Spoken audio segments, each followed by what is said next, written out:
Welcome, everybody. Hope you all had a great 4th of July weekend. This is the show and the channel called the ARMR Report. I'm your host, Brett Rosenthal. We cover stock market investing in what I call the millennial age. We've got 3 playlists set up for you on this YouTube channel. Those of you listening on Blog Talk, thanks for joining us. The 3 playlists, investing for beginners. Of course, our favorite playlist, investing in the cannabis space. And of course, today's playlist is about how to invest in the stock market in 2019. And we're going to focus on a particular issue today. Couple things to remind you guys about. Everything I share with you is information I use to manage my own personal capital. I manage my own capital. I manage capital for investors. All of the capital is managed through Interactive Brokers. I'm going to share with you these thoughts. This is an educational show. I'm not telling you what to buy. I couldn't possibly begin to tell you how to manage your risk. I don't know you. But what I am trying to do is a couple of things on all 3 of our playlists. I'm trying to share with you 30 years of experience doing this. Trying to share with you millennial tools to help you manage your risk. This is a thing that I think most individual investors miss the most. They don't consider how to manage their risk. And while it's lots of fun to build investment themes and ideas and invest in companies, if you don't insulate those thoughts with sound risk management techniques, investing is going to be very difficult for you.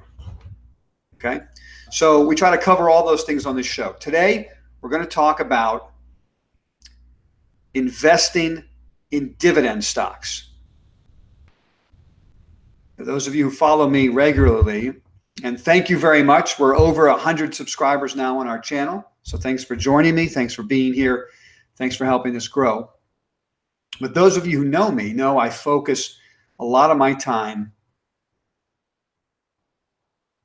on 2 key areas. You've heard me talk a lot about investing in the indexes using algorithms. And you can go to my website, rosenthalcapital.com, and I've created very basic, and what I believe to be easy ways to follow what our algorithms are telling you. When our algorithms are risk on at the start of June, hey, how can I use that information? I can go look at my portfolio, look at my whiteboard, find names that I want to own, add them to my portfolio. At the end of June, we talked about reducing some of that risk. We had a huge run. Great, let's take some of that risk off. We're still long, we're still making money as the market goes up, but we buy weakness and sell strength using the index algorithms that we've built, and by owning the exchange traded funds of the indexes. And then you all know that I focus my risk assets on the cannabis investing theme. I've been doing this 30 years professionally, and quite frankly, my whole life, because investing is in my family. It's in my blood. And there are few times I've seen an investing opportunity as significant as what we have in front of us for cannabis companies, whether they be hemp, whether they be US, whether they be Canada. So I'm always updating that theme. And I'll do that again on Wednesday. So I hope to see you guys on Wednesday. We're going to talk about Canopy Growth. We're going to talk about Bruce Lynn. We're going to talk about CanaTrust. We're going to talk about Charlotte's Web. But today I want to focus on dividend stocks. I have the way I look at my portfolio is I have a certain percentage allocated to index investing, and I use the algorithms to outperform the indexes. The algorithms help me buy weakness, help me sell into strength, help me combat the fear-greed response that makes investing so difficult. And another third, and I'm not saying that they're equally weighted, but another third of my time, let's put it that way, is focused on the cannabis investing theme. And it's not always cannabis. It hasn't always been cannabis. It started, that cannabis investing theme focus started when Constellation Brands put $4 billion into Canopy last August. Up until then, I had other investment themes I was working on, but this particular theme now has moved to the forefront. But I always love to have a portion of my assets invested in dividend stocks. It makes for a real nice balance in a portfolio. I like to get paid dividends. I like to see them pile up in my account at the end of every month. Now, what you can't do is run out there and just buy the highest yielding assets. So those of you who are new to this, you have to understand if the yield is a lot higher, chances are there's a lot more risk, right? That's how this works. The yield is lower, chances are less risk, all things being equal. If everything else is equal, that's what you're looking at. So don't just jump in an asset because it has a yield of, 15%. Maybe there's something wrong with it. Hang on a sec, guys. This is a live trading desk. Let me see what's cooking here. Rosenthal Capital. All right. Okay, do it. Yeah. All right, tell me when it's done. Okay. So what I like to do is build a portfolio of dividend payers where I think that there's the potential for decent capital appreciation in the position. To me, one of my favorite investments is when I put capital into a dividend paying asset, and at the end of the year, the principal's up 20-25%. That's a win-win. Principal's going up and I'm collecting yield at the same time. I love those. That just makes me happy. So today I want to highlight, and I have a number of names in my portfolio. I like to buy weakness.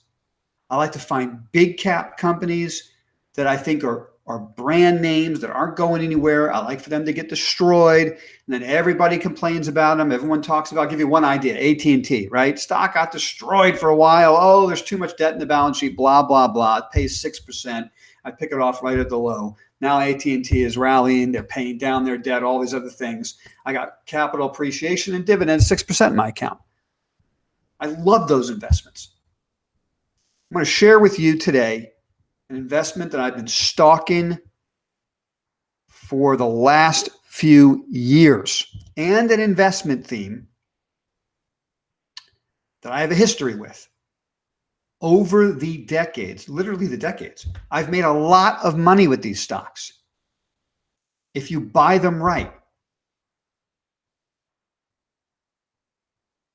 And I think we're at that point now where we may be buying them right. And these companies are the energy pipelines.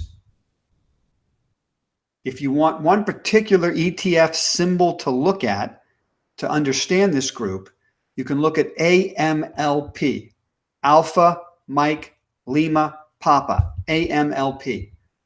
It's an ETF run by Alarian. The reason I like this ETF, it's got an 8+% yield. What's the yield right now on it? Stock's been going up, so 8.2%, okay? Full disclosure, I already own the stock. I've been holding on to this stock for the last probably 6 months, okay? My average price is somewhere under 10. Right now it's trading a little bit over 10. So right around these prices. For my dividend money, if I can own the asset over a 12-month period, collect an 8.5% yield, and have the principal be flat, it's a win to me. It's a win. I'm not looking for risk assets, right? That's my cannabis investments or technology investments or what have you. This is to collect yield on a part of a portfolio. So if these stocks are just flat, that's great. And I'll collect 8.5%. Thank you very much. And it's tax sheltered. And what I love about this investment, this ETF, is that when you invest in pipelines, Generally, they're master limited partnerships. Therefore, you have to wait for K1s, and it's a bit of a hassle come tax time. You could just own AMLP, and there are no K1s to worry about. I love that. They take a little bit of my 8.5% for their management fee, and I'm willing to give it to them so I don't have to deal with the headache of chasing down K1s. And I think that what they charge is reasonable. But you could do anything you want. You can go out there and find your favorite MLP. I suggest you do your own homework. But let me tell you why, big picture, I think this is a place for us to have capital now. Before I do that, let me just see. Go to my Twitter feed. Hashtag ARMR Report. Scroll down, and you're going to see a chart. Maybe I can share this with you. Just a second. In case you don't see it, I'm gonna pull this up just so you can see what I'm talking about. Okay.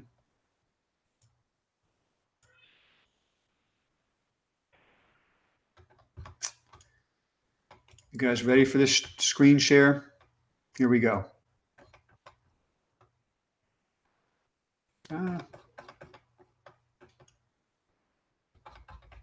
Just a second.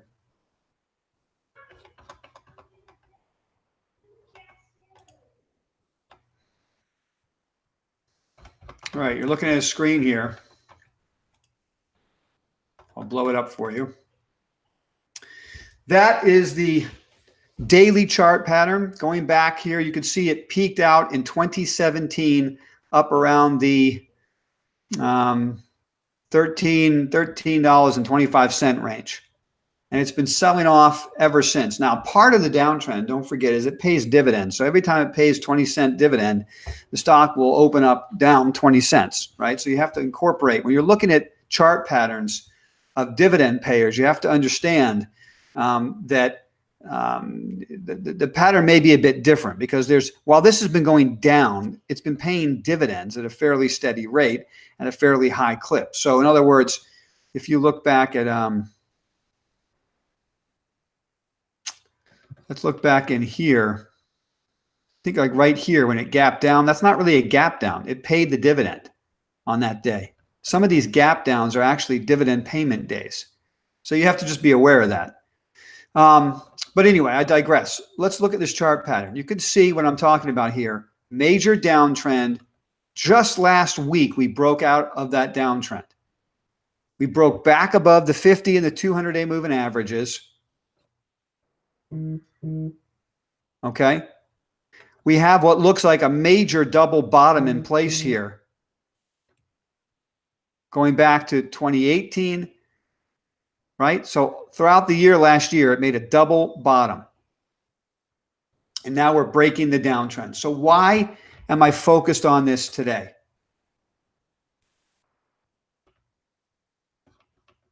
All right. Let's talk about why I'm focused on this. I think it's the perfect storm that's brewing for these companies. First of all, the stock goes down, these pipelines go down when the price of oil goes down. So if you look at the price of oil, and you can look at USO as the ETF of oil if you want to just stay in the ETF space. Okay, I'll tell you what, let's do this again. Let's look at the price of oil together. Okay.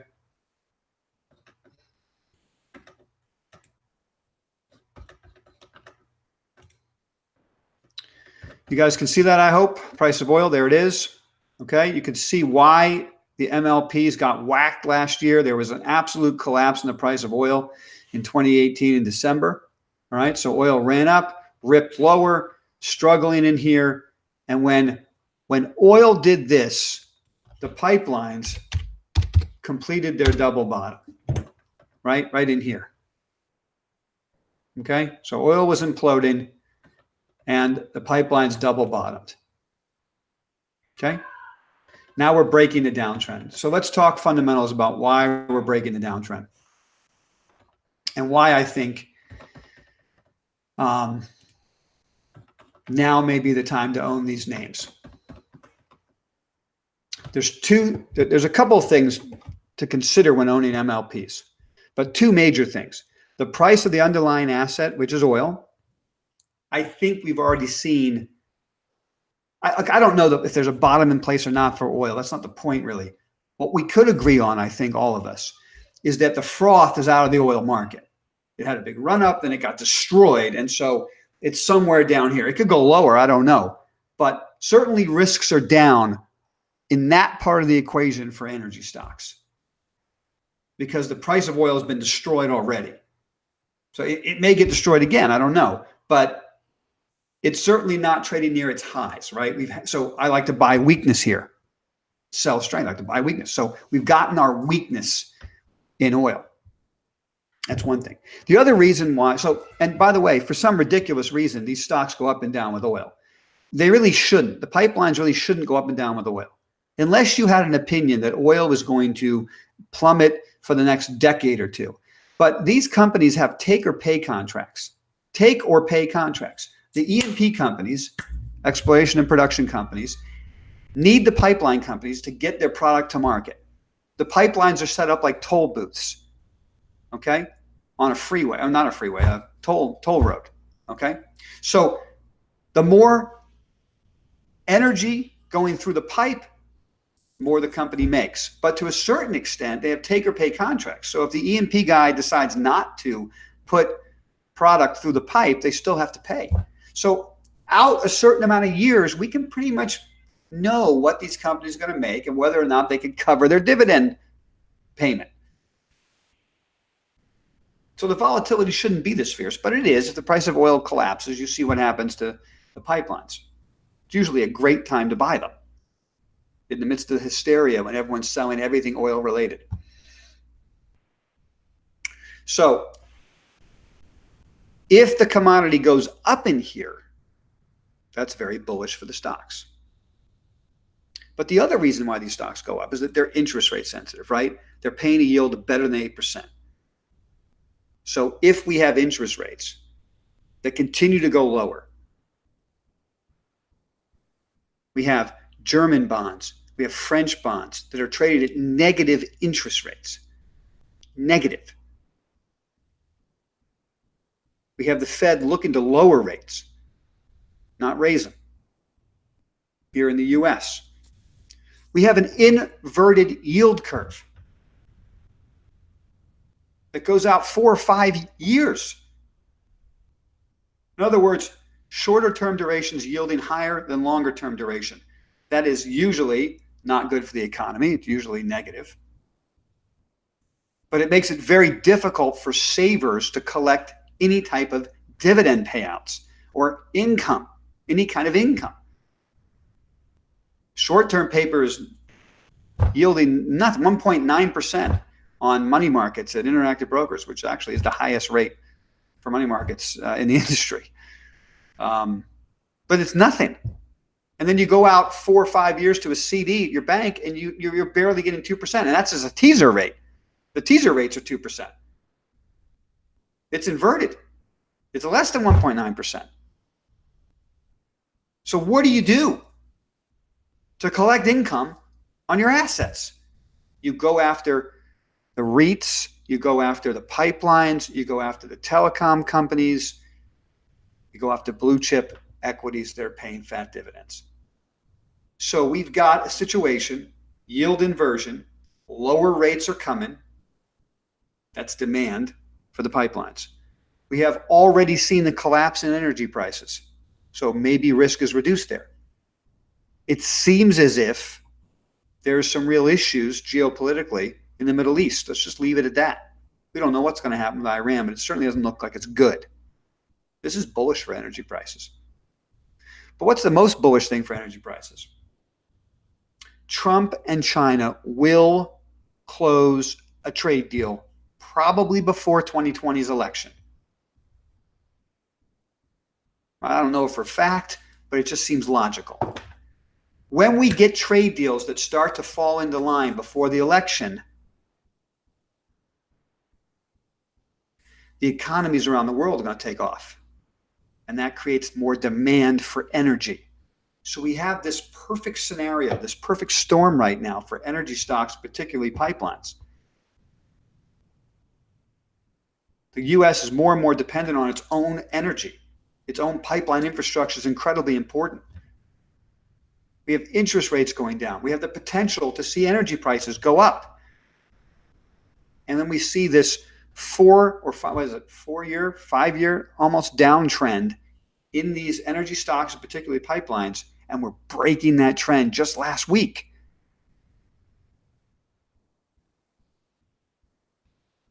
So to conclude today's discussion, I'm focusing personally on AMLP. There are many great pipeline companies out there. I suggest you do your own homework. Now's the time to do it, though. Do some research, do some homework. And even for you guys who are cannabis related, you shouldn't have 100% of your portfolio in cannabis. You need to have a balanced portfolio to deal with volatility. And if you have the capital to really develop a portfolio, then the dividend payers, I'm just highlighting pipelines right now, but the dividend payers, I could talk about AT&T, I could talk about Verizon, I could talk about IBM. There's a whole host of names out there that have nice, anywhere between 4 and 6% dividend yields, I think is the sweet spot. You get more than that in pipelines, and you get more than that in REITs, real estate investment trusts, because of their tax structure. Okay, so I spread out across those things, and we could talk about some REITs. I've just been buying some interesting REITs. I won't cover it on this call, but maybe in the future we'll do another dividend discussion, and I'll go over some of the REITs that I'm focusing on. But anyway, I hope this was helpful for you today. I look forward to talking to you guys again on Wednesday about the cannabis investing super cycle that we're in right now. If you've enjoyed this, if you found it helpful, please support me. All right, guys? Click a like, give me a comment, certainly subscribe. Okay? I look forward to talking to you again. Thanks for being here.